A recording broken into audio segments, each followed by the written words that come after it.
பூர நட்சத்திரம்னு சொன்னாலே ஆண்டாள் ஞாபகம் வரணுங்க. ஆண்டாளை சேவிச்சுங்க.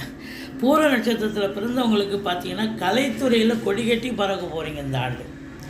இந்த ஆண்டு 10ஓட 11 இருந்தவங்க இன்றைக்கி பார்த்தா நம்பர் 1 பொசிஷனுக்கு வருவீங்க.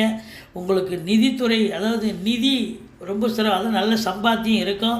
கல்வித்துறையில் சிறந்து விளங்குங்க. அந்த டிபார்ட்மெண்ட்டில் இருக்கிறவங்க, இப்போ மீடியா துறையில் இருக்கிறீங்க, சினிமாவில் இருக்கிறீங்க, பத்திரிகை துறையில் இருக்கீங்க, எந்த துறையில் இருந்தாலும் நீங்கள் நம்பர் 1 வரக்கூடிய ஒரு காலகட்டம் வந்தாச்சு. உங்களை பொறுத்தவரையிலையும் பணம் பல வகையில் இந்த பையை நிரப்பும்.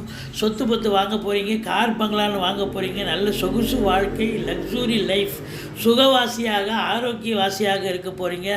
உங்களுக்கு கோர்ட்டில் கேஸ் எதாக இருந்தால், நிலவில் இருந்தால் அது உங்களுக்கு தீர்ப்பு, அருமையான தீர்ப்பு வரும். சந்தோஷமாக இருக்கும். அதே நேரத்தில் வெளிநாடு போகணுன்றவங்க தாராளமாக போகலாம், நல்லதே நடக்கும்.